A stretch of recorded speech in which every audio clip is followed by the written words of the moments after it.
Hi everyone, it's good to see you.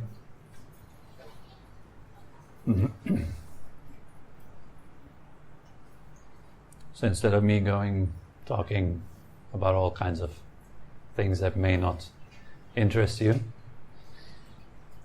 maybe we can start with a certain question. Maybe you might have a question.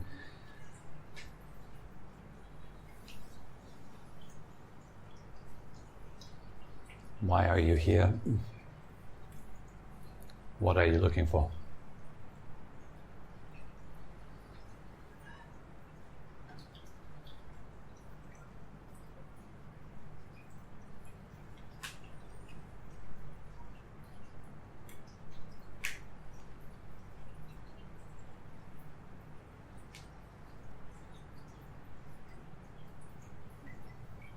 You know, it's a big room.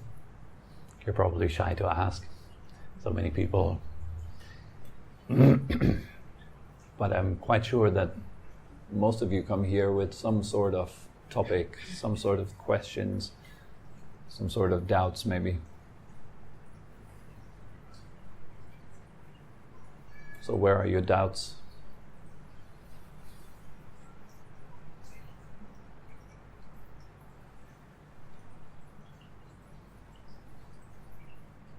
Yeah. We can come along with other people around us. We might annoy us, complain us, negativity, energy suckers. So how do we get along with people? This is a simple one. If you're happy, there is no problem. It doesn't matter where you are, if you're at ease, if you're relaxed, if you feel good, there's no problem. Even when you have them constantly around you? Correct. Even when you have constant energy suckers around you. That's the benefit of good practice. If you do practice well, that is the result. And it's so nice because you can put it to the test. That's what these energy suckers are for. They show you where you leak. That's all they do. It may be, for me, it's more stopping my practice than not doing it first. Yeah, this is what very often happens actually when people are under stress and experiencing hardship, difficult times. Then usually the first thing they drop is what benefits them most. It's almost like kind of you get pulled into this black hole of suffering, and then you just surrender to the suffering. And I don't know exactly what it is, but that is what happens to most of us, I think. Happens to me too. When things get rough and difficult and life becomes challenging, then usually I need to be very watchful and make sure that I keep my practice as a center and make space for it. It's really important. So when times get really busy and there's a lot of rushing, it's a signal for me to stop and slow down and make practice a priority. Because in the end, the practice is a priority. It is not just something that you kind of make a priority because it's a convenience. It is a priority. It is the most important thing in life. Because literally everything else that we worry about, that we try to accumulate and hold on to, it will go to dust. It will become dust. It's nothing. It's like a dream. It has no substance. So the things that we hope and fear for, all these things outside, people and life and accumulating this and trying to get rid of that and becoming someone and all that kind of stuff, it's nothing. It's empty. There's nothing to it. It's empty thoughts in our heads and a heavy burden. And abandoning it, dropping it, making the practice a priority, that will make you immune to problems. And the problems can come and then they will go, but it doesn't shake you because you have a priority, you have a purpose, your life has a purpose, you're anchored in doing the work. That no matter what happens, the practice is your refuge. like when life gets tough, when times get challenging, when you're surrounded by energy suckers. The refuge needs to sleep now. Yes, and that is some kind of maybe emergency thing, but it's not a reliable refuge. Death is coming for all of us. We're all in the process of dying. There is no time to lose. There's no time to lose and no time to waste. So when I say prioritizing the practice, it is truly, if you really want results from the practice, we have to stop dabbling. You have to kind of really commit. Like most people have one foot in things they want and need and don't want and don't, the worldly affairs. And another foot is somehow like kind of tiptoeing into the practice, on and off, trying a little bit here, a little bit there, but then the real refuge is sleep, or the real refuge is a bottle of wine, or a box of ice cream, I don't know. Like the real refuge is always then something else, like it's not practice. When we started at 7 o'clock in the morning for work, it's coming home about 10 o'clock in the night. Yes. And then sleep. Yes. Sleep. But your breath is always with you. Yes. Then you need to discipline your mind to stay with the breath. Instead of thinking about your problems the whole day long, stay with the breath. Then you should be fine. If you don't think about problems, then they don't exist. Then you're just there with the breath, or with the steps you make. You might. Something is sucking your energy. And it's not the circumstances. It looks like it's circumstances, but it's not. That's the tricky thing, right? It's convenient and easy to point your finger and go, oh, yeah, it's because of that I suffer, and it's because of that I have no energy. But really it's because of one reason. It's because our mind is shaking, and it's vibrating constantly. And we cannot keep it still here. So if you can keep your mind still in your center, and it stops to shake, you stop losing energy. You're fixing leaks when the mind stays calm. And you can do that throughout the day. Sometimes I have no other option but to do that. It's busy, maybe you're traveling, going somewhere, it's like the whole day, just activity, something like that. And just only stay with the breath, pulling the suitcase, staying with the breath. And the mind goes away somewhere else, thinking about future, thinking about this, while I'm pulling the suitcase. I'm telling myself stories in my own head. Don't get me wrong, most people don't even know that they're talking to themselves in their own head most of the time. They don't even notice. So it looks like after a day's of work, you did not do that. But I bet you did. Most people do. And that is pulling energy a whole lot. The negative talk in our own heads. Is it okay? Is it positive and uplifting? Is it positive thoughts?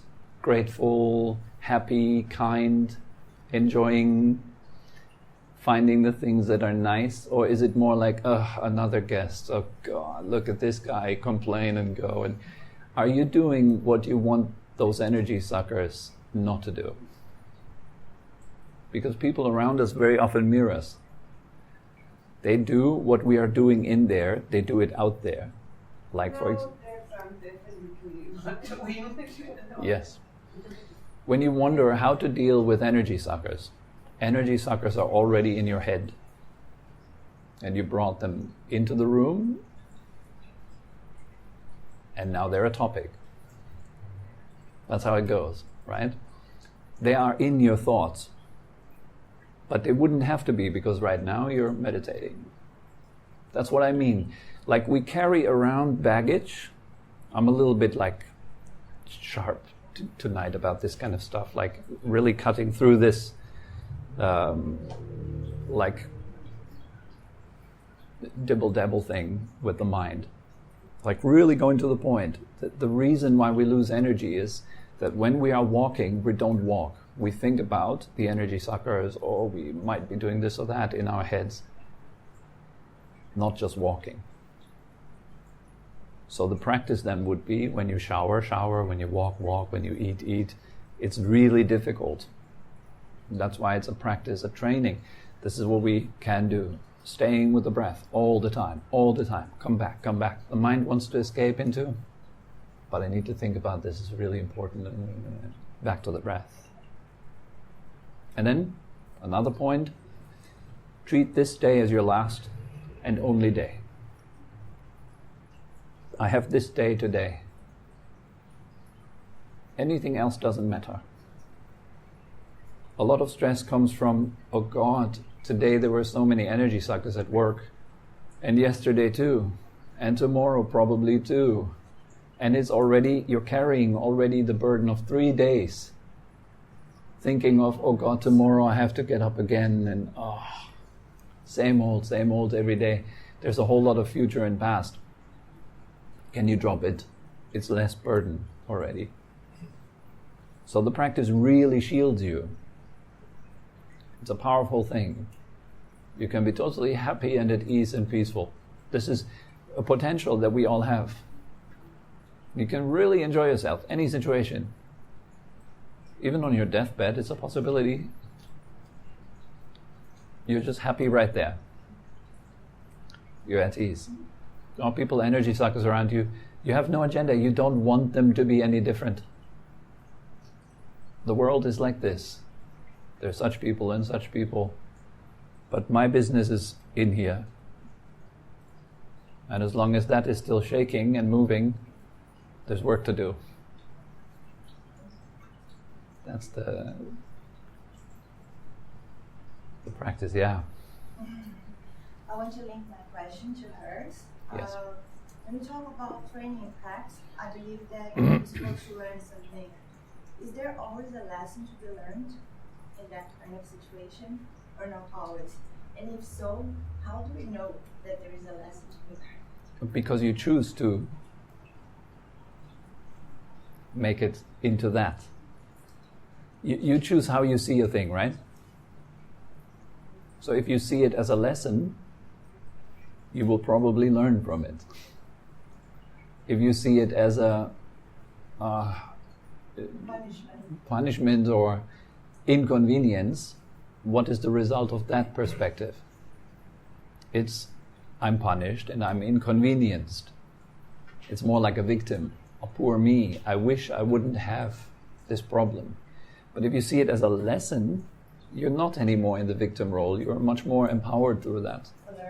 Yeah. Different ways to see things. That is a more skillful way, yes.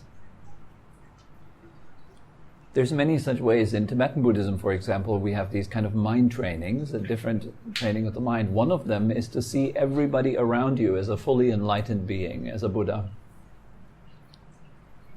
It's a mind training. What would that do to you? How would that make you see people around you?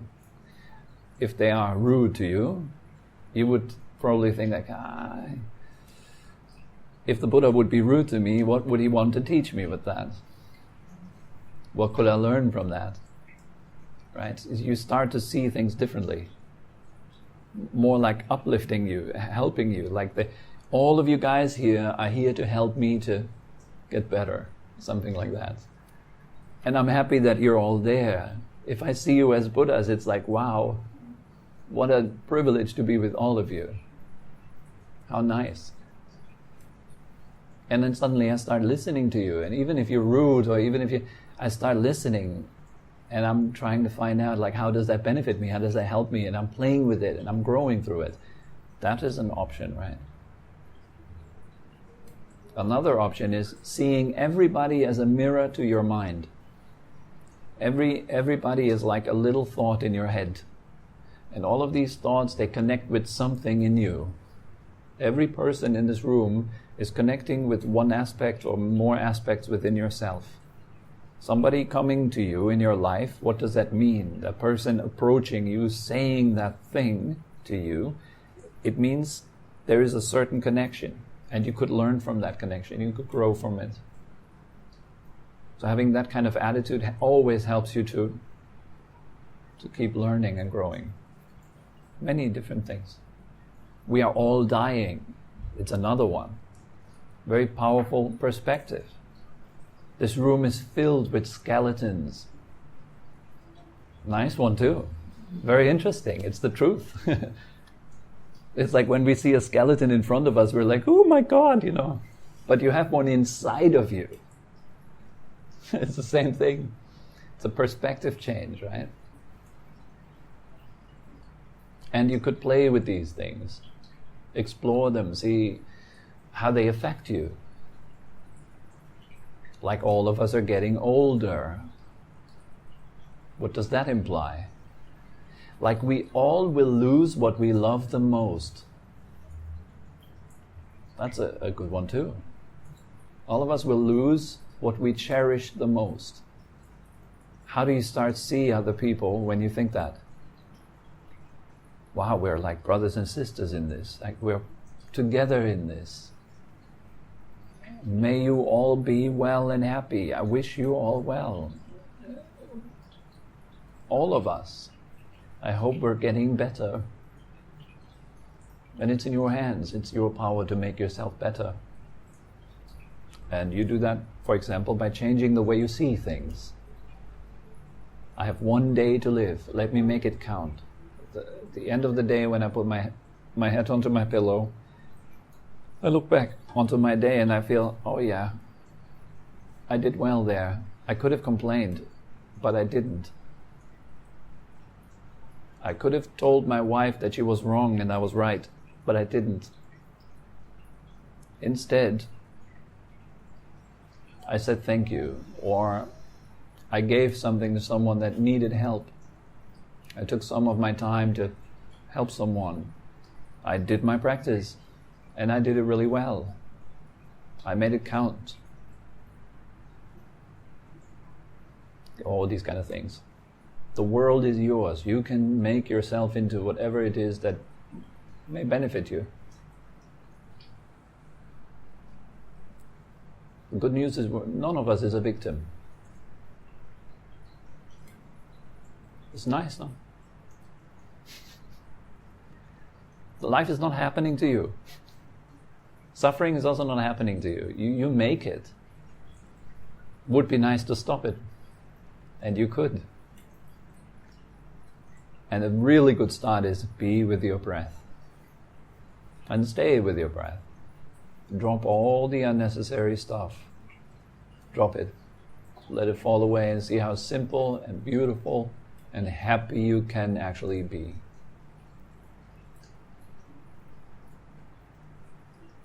Anything else?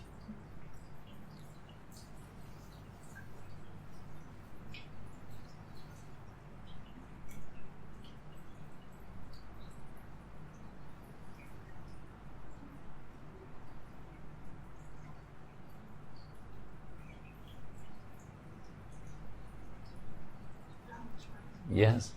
I'm always trying to cope with the feeling of never being good enough. Yeah. Like never fulfill my own expectation or the expectation I think other people have of myself. Yeah. That's a big problem. Not feeling good enough, yeah.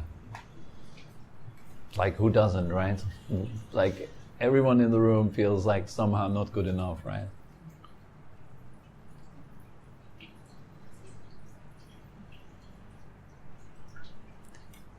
Maybe shift your attention to what can I do right now that would prove to yourself that you are worthy of love and that you are doing good.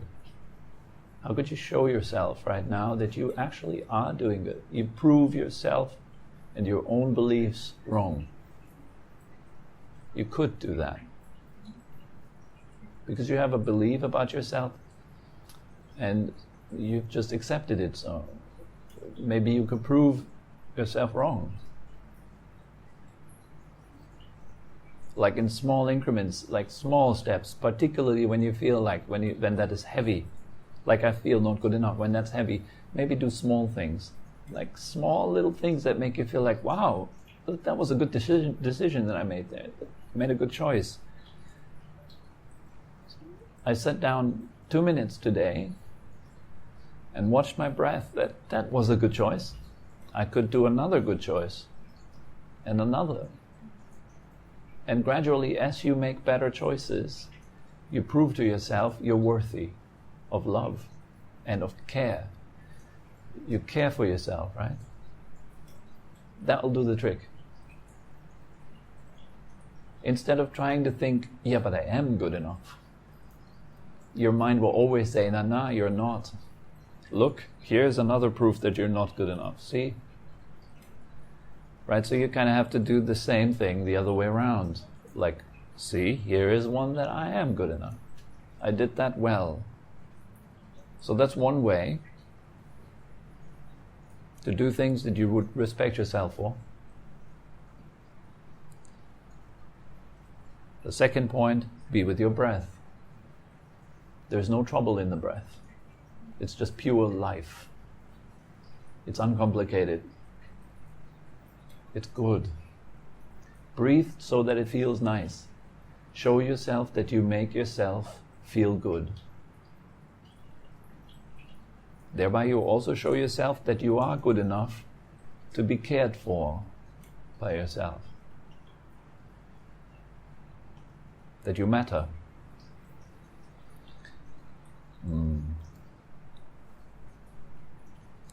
And finally, maybe last but not least, associate with people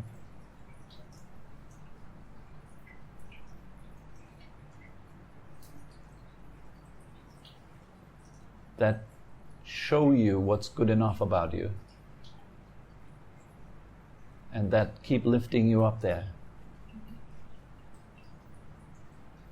Your power, your strength is your actions, your choices that you make every moment. This is a brilliant thing about you. You can make a tremendous difference in your own life, in the life of your family and friends. Don't wait. Like, do something to show yourself. Okay, that you matter, yeah? So let's, we have 5 minutes, let's meditate for 5 minutes and let's end the session on a good note.